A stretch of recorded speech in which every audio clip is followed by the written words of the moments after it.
To extend battery life on Motorola Signature, let me show you a few tips that may work. So first thing that we're gonna do is swipe down from the notifications panel, and then we want to dismiss all of the notifications right here and see what remains. So depending on what remains right here, you can determine which things you may want to close. For example, I've seen people that you have a timer set on their phone and it's running for 1 million seconds. So just try to disable anything that is not needed right here.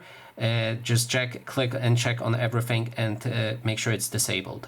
Then we can check the control center, and then we can disable Wi-Fi if not needed, Bluetooth if not needed. We can disable things like the torch. If it's on, then you should disable it. It drains a lot of battery. Hotspot. Anything like that. NFC can remain on, as this basically drains no battery. So when we have that, we can adjust the brightness on our device. You can lower it to increase the life of your battery as well. Now let's move on to the settings of our phone. Or actually, before that, I just remembered one thing. Make sure to close apps that you're not using. So here you can always clear all. That way you will close all of the apps in the background, and it should reduce your battery consumption. Now let's go to the settings. We can then scroll down, and we already covered disabling internet if not needed and things like that. So we can instantly go to our display.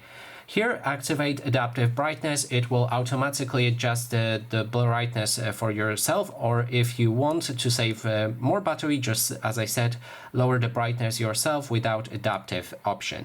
You can activate the dark mode, which greatly improves your battery life, so you can activate that if you like. Disable any options like dynamic video enhancement, change display refresh rate to efficiency first, or smart and balanced. If you use hyper smooth, then it will consume a lot of battery. Then we can go to the, let me see what else we have. Screensaver doesn't matter, as it works only when charging. So here I think we have everything. So next thing that we're gonna visit is home and lock screen. Go to the lock screen option, and then click on the sleep display, and make sure that it's either enabled with always on display deactivated, or disable it entirely like this. That way you will save a lot of battery as well.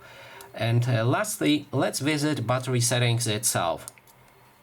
In battery settings, we can go to the manage background apps, and then if you have excessive battery consumption, you can activate this option. It will manage the background apps for you so that they won't consume a lot of battery. Then we have the adaptive battery right here as well. Make sure to enable it. It will put to sleep any apps that you're not actually using. So probably you have some of the apps that are just sitting on your phone and they drain battery in the background and you're not even using them. You can enable this, and this should help as well. And that way we've covered everything that is minor to not minor, that is really draining your battery. Sorry for that lag. So thanks so much for watching. If you like this video, please consider subscribing.